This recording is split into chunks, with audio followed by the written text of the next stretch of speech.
Good afternoon. I'm really, really excited to be here in this weird space time of the internet with Anna Watkins Fisher, author of the new Duke Press book, The Play in the System, The Art of Parasitical Resistance. And you can see how the book is supposed to look in Anna's beautiful Zoom background. Anna, we have been talking about this book for such a long time, and I am just so excited that it is now out in the world and people can access it both in paper and digitally.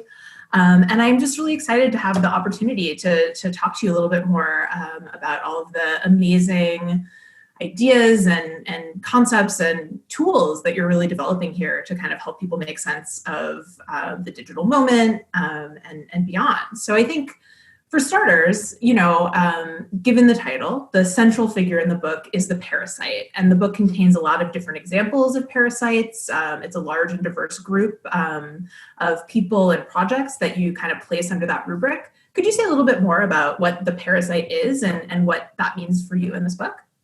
Sure. Well, first of all, thank you so much. I'm really happy to have this opportunity to talk and to talk about the book in more detail. So the figure came to me as an answer to a particular problem that I was struggling with.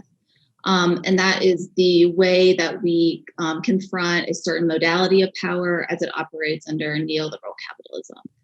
So the problem of how artists, and specifically in the book, how feminists and anti-capitalist artists are enacting resistance when it seems to be easily co-opted and commodified is really what I'm looking at. So in the book, I'm examining how this paradigm of parasitism as a mode of resistance has been taken up by artists on the margins. So hacker collectives, feminist writers and performers and others. And for me, parasitism is a helpful paradigm through which to understand the politics of a body of artwork, especially by artists working in experimental and marginal traditions that has been viewed as highly ambivalent or ambiguous, and hold it and as a way to understand how it may hold maybe more political potential than has been granted to it. So the parasite is an actor that can be traced back to ancient religious rites. In its early origins, it was someone who was invited in as a guest to dine with more powerful people, because it had a certain kind of special religious knowledge. Parasitos being beside the grain, so the one that eats beside. It is it's a less powerful actor in the sense that it's less powerful than those that it sits beside, but it has a certain kind of ability to leverage access that it does have. So in return for kind of flattering the host, it's able to eat well, and it's able to eat at the host's expense. And so in the book, what I'm interested in doing is trying to show how the parasite can be and has kind of been in various moments a potentially kind of subversive mode of access enacted by subjects who appear complicit and who are kind of performing a certain acquiescence to power. So the parasite is someone who is invited in, someone who's allowed to stay, at least for a while, and someone who's not immediately perceived as a threat to the powerful. And I think the way that, the political force of ambivalence and ambiguity feel really important right now. I guess I should say we're recording this on the day before Election Day in the US. So I think that's very much sort of omnipresent everywhere, even though I think the video will hopefully circulate long after the election. But I think it is super interesting to think about the capaciousness of the archive. So, you mentioned these hacker collectives, feminists, artists, and performers. What do you think we learned by considering both like overtly activist artworks and interventions, maybe like those hacker collectives, alongside those that are more ambivalent? So maybe like, I know you talk about Chris Kraus and I Love Dick, or performance artists like Anne Liv Young. What does the Parasite framework help us to kind of learn from these works together? Right. So all of the artists that I look at use a certain insider knowledge or kind of a form of privilege as leverage, as I was saying. for enacting, whether it be a kind of redistribution or an attempt at redistribution, or for undermining or disrupting in some way. So digital hackers and kind of interventionists I look at, like Uber Morgan and Robinhood Cooperative, they are kind of seizing a certain advantage afforded by their technical expertise. And there's also, a certain kind of masculinist performance at work in those works. Or anti-capitalist and anti-imperialist performance artists like Nerdia Goel and Kenneth Pietrabano are using access to power afforded by, in the case of Goel, citizenship, in the case of Pietrabano, something like private property. And then in the more kind of would-be feminist works that I look at, works by writers like Chris Kraus or performance artists like Roisin Byrne, there is a weaponization happening of a certain weaponization of the kind of complicit status of white femininity, particularly hetero white femininity, as a means for what I argue is kind of pursuing a lateral form of access to power, to dominant power, through these kind of amped up high femme performances of white femininity. And what we learn from these, from juxtaposing these such seemingly different kinds of works, is something about the nature of power today, both at kind of macro and micro levels, across a kind of variety of actors and scales. How it operates at the more macro level with respect to like corporate and state actors, and also the micro level, intimate kind of relationships or even intergroup dynamics. So what we learn is that, I argue that under neoliberalism, power gains ground not by really imposing constraints on citizens and users, but really by inciting them to buy in and to participate. It controls precisely by presenting itself as flexible, as open, and as participatory. And I also think what we learn is the sort of second part of my argument, which is that this performance of what I call coercive hospitality affords a narrow, perhaps, but nonetheless an opening for resistance, however compromised. And that's what I call parasitism or parasitical resistance. Yeah, and I mean, I think the question of resistance is obviously, one that's much talked about in digital studies and feminist studies, and something that I think we see happen in these conversations sometimes is that people that get really used to seeing themselves as these resistant subjects or as occupying resistant positions can end up occupying positions of power. And I think that your argument being, primarily about how power works helps us to see that shift. Mm-hmm. I wonder if you could say a little bit more about what happens or how resistance becomes hegemonic. Sure. So it might be helpful just to talk about the structure of the book to answer this. So the book starts with more kind of feel-good examples where it's clear who the parasite is and who the host is. Because the power relationship is so kind of extreme or so asymmetrical. Like, for example, I begin by talking about Amazon and this hacker collective. So you have the big corporation and then the artists. But as you kind of move further into the book, the power differential narrows, that kind of window or that differential becomes smaller and smaller. So who the parasite is and who the host is starts to look more like a matter of perspective. So just to kind of give an example of how this plays out, particularly in the kind of latter part of the book where I focus on some of the more fraught generational relationships between the artists in the book. Anne Liv Young, who I talk about in the fourth chapter, is a New York-based performance artist. She is formerly a dancer.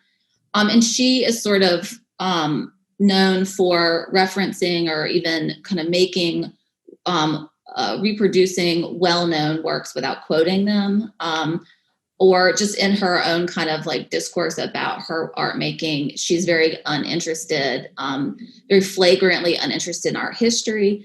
And so I was really interested in this and what she was doing there, rather than just kind of reading it on its face.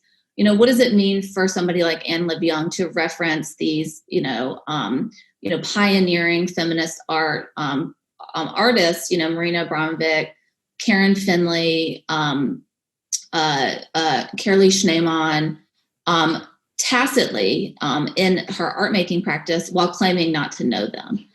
And so what I argue in that chapter is that, she and the other artists that I look at, artists like Anya Liftig and Amber Hawk Swanson, Kate Gilmore, Lauren Berry Holstein, these are all white, younger kind of feminist artists who are trying to intervene in a really saturated art market, in an art market that is very kind of neoliberal, winner take all. And when it becomes clear that the position occupied by the pioneers of this radical tradition, and many of them, many of the artists of the kind of previous generations of feminist art haven't at all found this kind of extreme success. But somebody like Marina Abramovic is everywhere at the time that I'm writing about, the end of the 2010s. And so there is this kind of sense that kind of what was a sort of radical art making is now sort of been institutionalized and has become, that position has become reified in some way and doesn't leave a lot of space for these artists to intervene. And I think these works, these younger kind of artist works, people like Anne Liv Young, and taking a kind of position like that, even the kind of rhetorical position of not knowing who they are when she obviously must, it's contesting tacit narratives of meritocracy, right? This idea that one can kind of gain a seat at the table if they're just original enough and if they just wait their turn.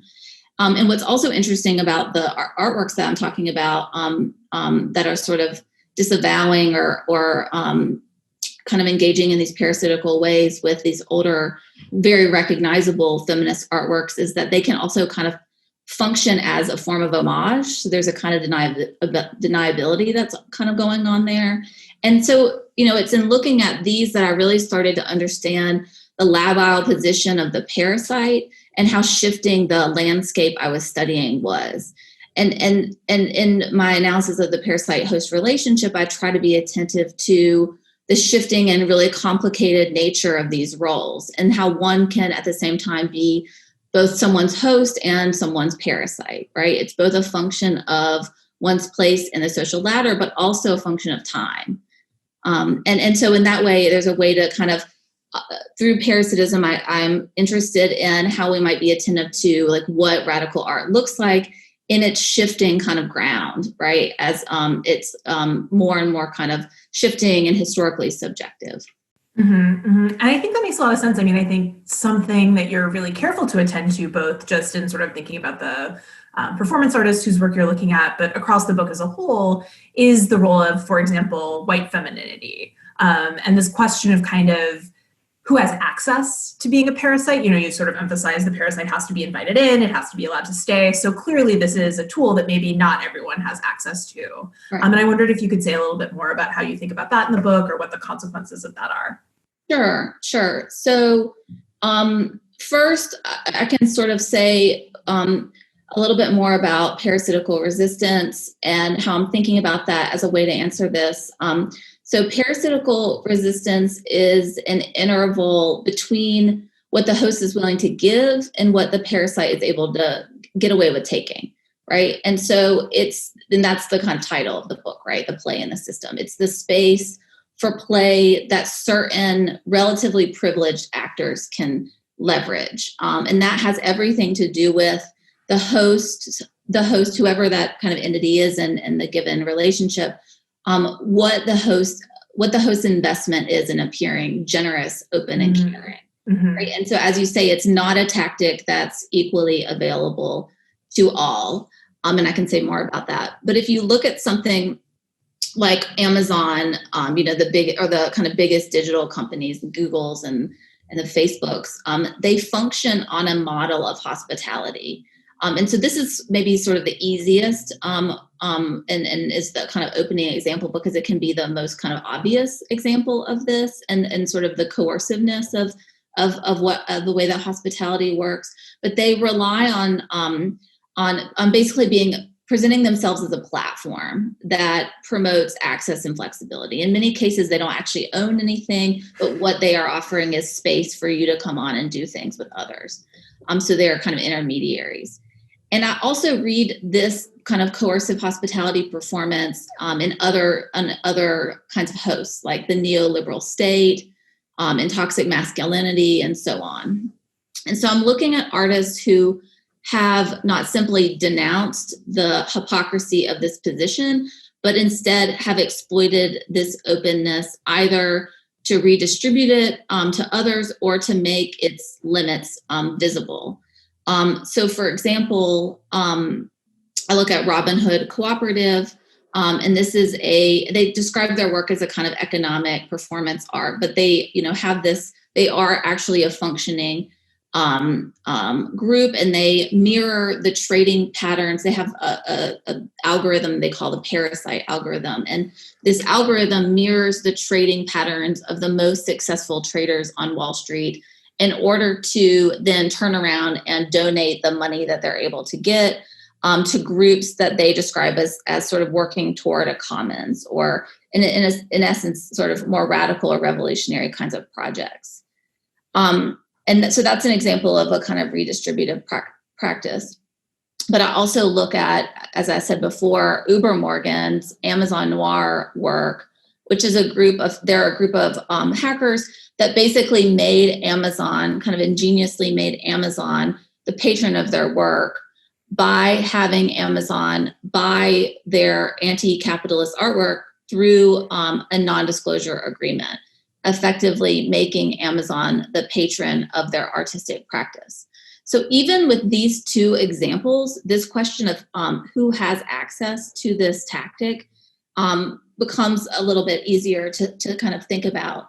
So, again, it's the host who has to claim to publicly care for or about the subjects that are performing parasitism against it.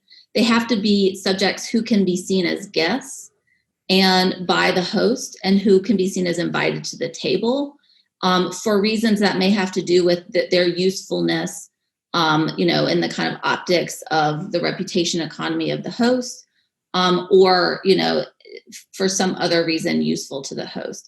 And so this is where I'm going to really get to answer your question, which is, for me, hospitality really implies a patriarchal frame of white supremacy.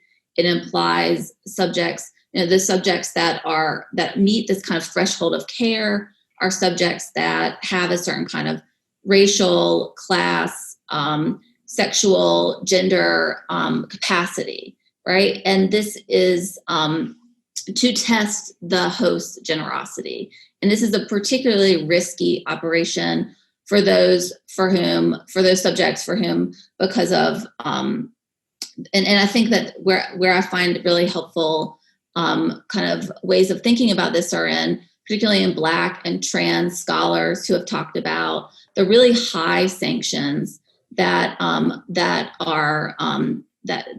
for whom, the system sanctions are disproportionately higher for those who would test the system's generosity and fail. And so it really needs to be those who can claim a certain kind of privilege, or even a certain kind of deniability if caught in the fact that they're artists or some other kind of fine print.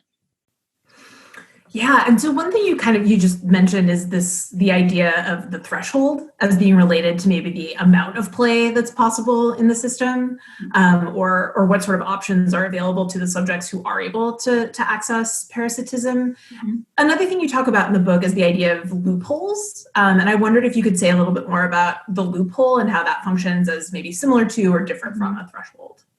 Sure, yes. So the loophole comes up in the second chapter. And the loophole is really another name for this kind of play or space for maneuver inside systems. And I was interested in the loophole because in that chapter, I'm looking at artists that are closely reading the law, because I'm looking at Kenneth Pietrobano and Nerdia Goel, who both are trying to intervene in the law somehow. And they're trying to read the kind of fine print of what is possible in the law. So essentially they can, at least initially, get outside of it by reading it closely. So they want to escape the kind of confines of the imperial state by reading the law closely. And so in looking at that, I became interested in this term loophole, And I became fascinated to learn that originally the loophole was something very different than what we think of it. It was originally a small architectural aperture, kind of tiny little window in a medieval castle wall that made it open ever so slightly to the outside. And so that it was kind of like a murdering window. And it was basically a tiny little gap in the wall of the castle, so that if the castle was attacked, it could defend itself, so that the arrows could be shot through that window. So, by this very token, the loophole is not immune. The loophole is a sort of structuring gap in the system that is necessary for its functioning to defend itself, but also that makes it not immune to attacks from the outside. And so for me, the loophole is really interesting because it materializes this narrow space that powerful systems and entities must leave open so they can operate. And again, and this is invoked in my title, this kind of phrase, the play in the system, this kind of idea in mechanics where there needs to be a little give and actually for the mechanism to operate. So the loopholes are the kind of parasitical play for resistance that I discuss throughout the book. They take different forms. Sometimes it's a corporate platform's desire to appear inviting or not aggressive to its public. Sometimes it's the fine print of kind of contractual language that hasn't yet been closed up. And then sometimes it's a public figure's desire to appear radical or to appear progressive, or at least to appear generous. Yeah. Yeah, and I think that's so important because one of the quotes that really resonated with me that I think is super important from the book is the situation that you talk about in chapter 2 with the Nuria Guel piece, where she's showing you argue that she should not be hosted. Mm-hmm. And could you talk a little bit more about that piece in particular, or about how Guel is responding to the problem of what you've called coercive hospitality?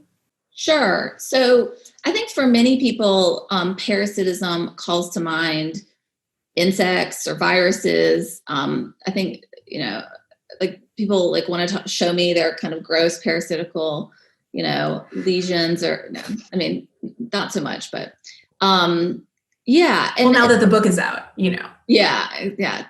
Keep them away. So people, I think that it's about something that is about insects or viruses, but in fact, it's about, for me, this problem of the inescapability of power. And the parasitism, really, it describes a relationship where an organism depends on a host for its survival. And if there's no outside to the parasite's relationship to the host, then if the host dies, then the parasite dies, right? And of course, parasitologists will tell you there's lots of different forms of parasitism, and there are. But for me, that's the kind of working functional model that is so helpful to think about these larger questions of structural dependence in a moment when it feels, when kind of in a capitalist, neoliberal, digital moment in particular, through that framing, it becomes really difficult to talk about getting outside. So the book is exploring how the parasite-host relationship plays out in kind of the structurally dependent relations of various sites, whether it be the digital platform economy or sort of scenes of state belonging and heterosexual love and romance under patriarchy, white feminist legacy. And so you asked about Nuria Guel's work in chapter 2, and she's a really great example for talking about this kind of sense of no way out. So in her work, she is really trying to find, as I said, kind of space in the law for not being hosted by a nation, or in other words, not being a citizen. And in her work, Stateless by Choice, this is a work in which she attempted to renounce her Spanish citizenship in solidarity with migrants. She was only able to find that this was legally impossible. So she showed up at all the offices and had a lawyer read all of the documents and just found that she couldn't escape. And so when this happens, I kind of am turning to another one of her works to try to think through the possibilities of a parasitical form when this kind of getting outside form isn't possible. So I'm looking at another work in which she kind of undertakes to then use her citizenship as a siphon for kind of redistribution of the privilege of kind of state belonging to others. And she has this really kind of irreverently titled work in which she's doing this called Humanitarian Aid. And in that work, she holds a contest to marry a Cuban man who wants to immigrate to Spain. And this is a project that is kind of using loveless marriage as a siphon for redistributing the privilege associated with European passport. Yeah.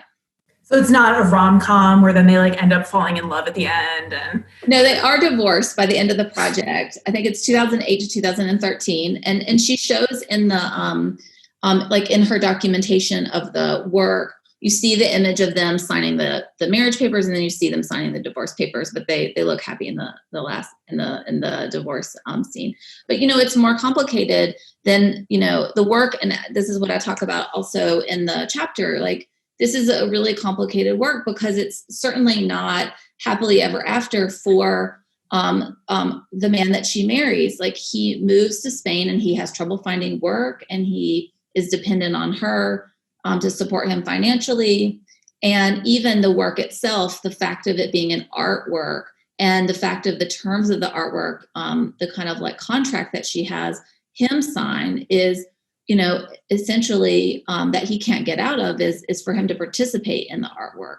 And obviously when you talk about someone who can be made more endangered by the kind of publicity of the work, it kind of shows the complexity of the work, and it shows her own kind of complicity in power relations that she's seeking to escape. So totally, yeah, I think that really harkens back to that question of kind of hegemonic resistance that we were talking about earlier. But I also think that's one of, to me, the most exciting parts about the book. And one of the things I really love about it is that you don't shy away from engaging these works that are sort of ethically and aesthetically complicated.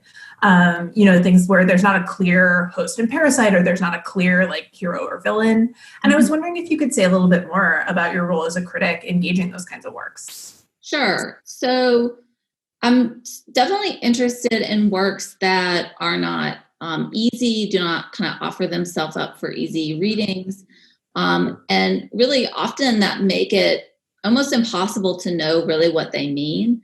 And I think that there's something really productive in this kind of art practice, and particularly in the ones that I'm looking at.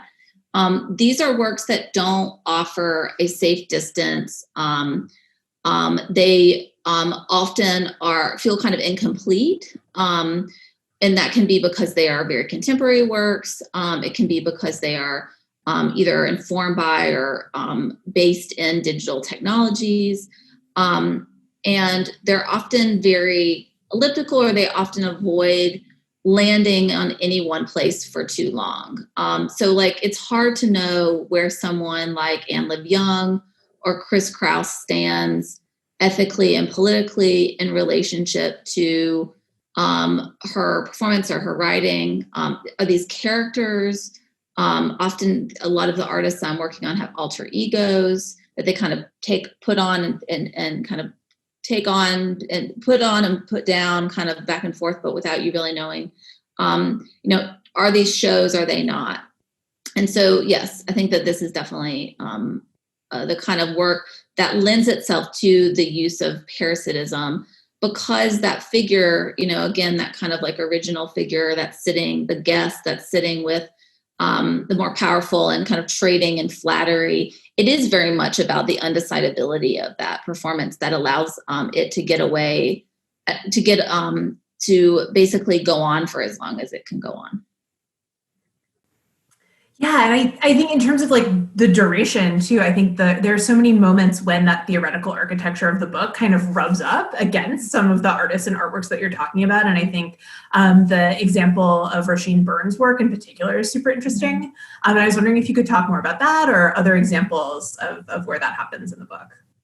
Yeah, I mean, I mentioned kind of before that the book goes from more immediately palpable or palatable or recognizable, even reassuring examples to more risky kinds of parasites. And it's also true that as the kind of chapters develop, there is I have a less and less firm grasp on the kind of parasites that I'm engaging in reading. And the parasites kind of riskier tactics start to kind of exceed my grasp in certain moments. So as I was writing the book, several of the artists began to kind of engage and respond to and even plagiarize previously published characterizations of their practices as parasitical. And this culminates, as you mentioned, in the coda and series of events that involved Roisin Byrne, who was previously known and who I opened the book with for her work stealing and forging the works of more established male conceptual artists. Again, where the kind of parasite host differential is quite large, like she's often stealing the concepts of conceptual artists who are, male artists who are quite famous when she is a student or very, very much an unknown artist. And in that coda, I talk about what happened when she began to steal and forge my scholarship on her practice as parasitical art. And what she was doing was really appropriating and using a much earlier writing that I did as a graduate student when I, came across her work and thought it was helpful for me and my kind of thinking about parasitism and its relationship to feminist aesthetics, feminist art practice. And it was a quite kind of naive reading of the gender politics of, this kind of like sexual warfare that was playing out in her work.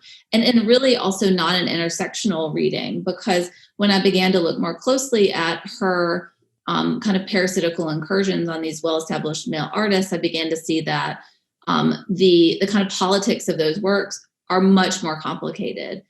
She doesn't even need to parasite me for you to see that she is, the ethics and the politics of those works are much more complicated when, she is doing these things to, male artists with a disability, or when she's parasiting on really a good host, somebody like Simon Starling, who was doing a project that she intervened in and sort of sabotaged around questions of immigration. So by the end of the book, the sort of the coordinates are shifting, and the politics of the parasite and the limits of it as a kind of strategy of resistance really becomes more evident.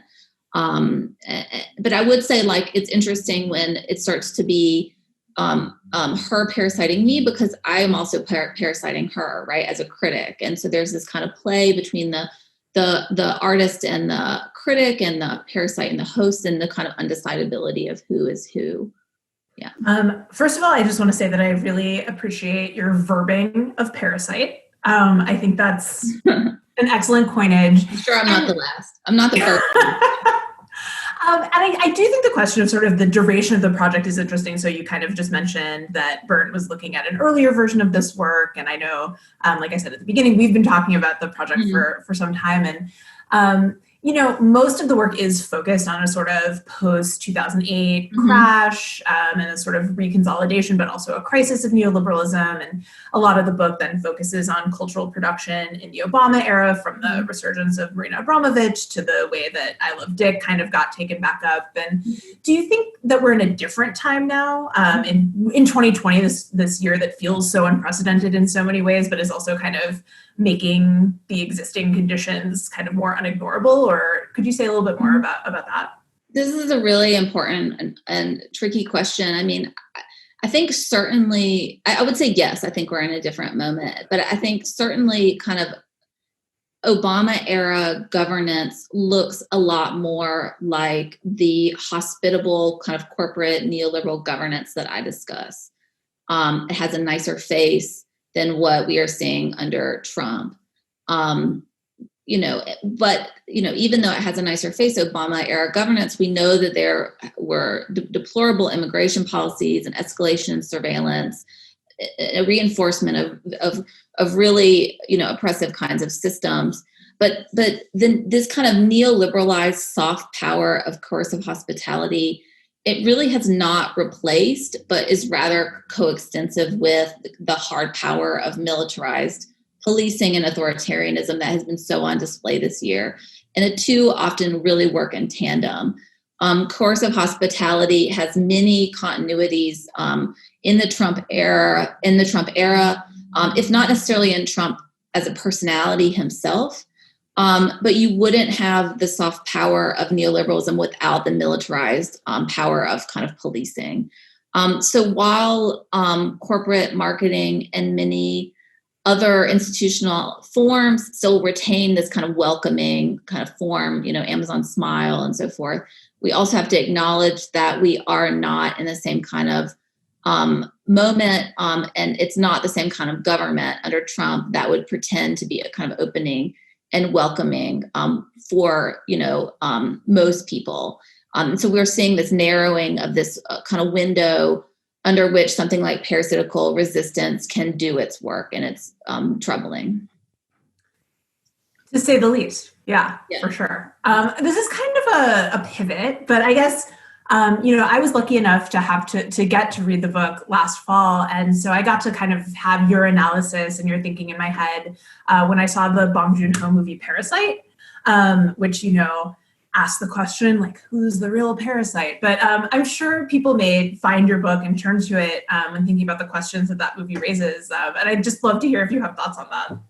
Right. So, I don't want to give anything away for those who haven't seen it, but Parasite is a great illustration of the home as a paradigmatic site, really, to think about forms of social conflict and what forms of, a difference get accommodated. I would also say, and since it hasn't come up earlier, it's also interesting, the home, thinking about the home, I would say Michel Serres, kind of the most famous person who has written about the parasite. And Michel Serres says in his book, The Parasite, that it's rarely parasite-host relationship is not a dyad, right? It's not a kind of parasite host, one-to-one, but there's always a third and a fourth. And I think for anyone that sees the film, you'll see the way that film is also investigating these kind of like the way in which there are other parasites on the parasite, and the relationship is always more complicated. So in the film, like, obviously class is kind of the key kind of lens for thinking about these kind of forms of kind of social conflict.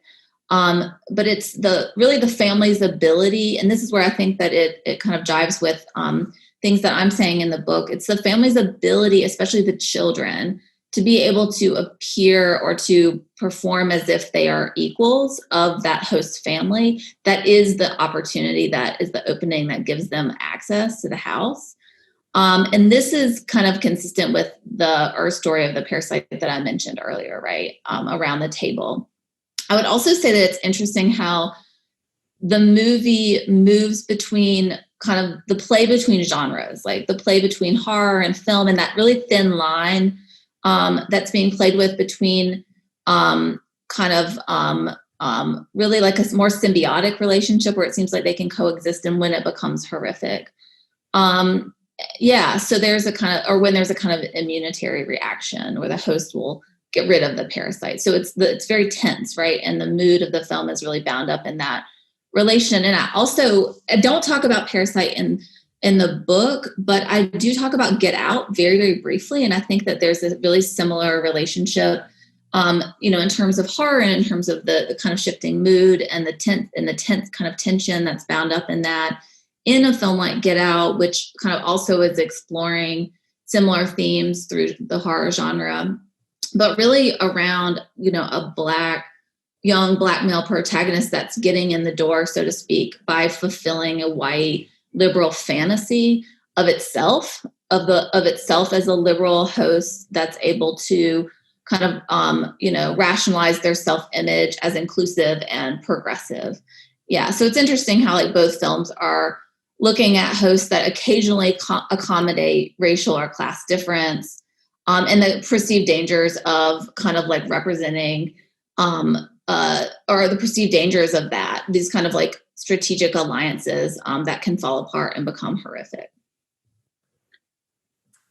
I don't have a good segue. That's just super helpful. And I hope that someone asks you to expand on this at greater length, because I'm sure that you have a lot more to say. But and I really appreciate the way that Get Out kind of figures in the book too. As a final question, I guess one thing I did want to note is that the book is available open access through this Toward an Open Monograph program that both University of Michigan and Duke Press are participants in.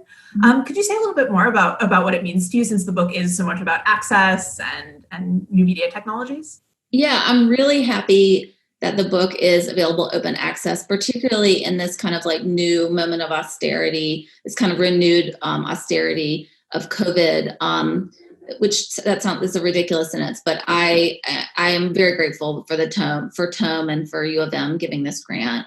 And I mean, because the book is about challenging privatization of access to resources, quite simply. It's about how openness has been marketed and monetized, ironically, to exclude.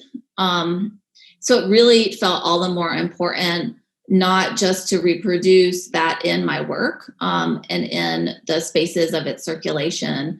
But of course, this is where it gets complicated because, I too am relying on a patron, right? My university has the funds to give me this grant, which is very rare. And so it's important to remember that, but nonetheless, it means a lot to me that the book is available for those who may not be in a position right now to pay for a physical book. So, yeah. There are still, it's good that that's available.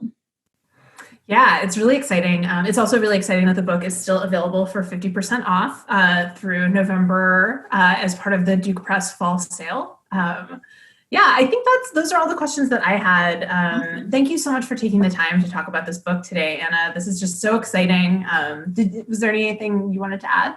No, it's been such a pleasure, and it's really fun to talk to you and kind of see through the whole kind of arc of the process and have a chance to reflect on kind of the takeaways of the book. And yeah, I'm really grateful for the opportunity. Yeah. Excellent. Thank you so much. Thank you. Take good care.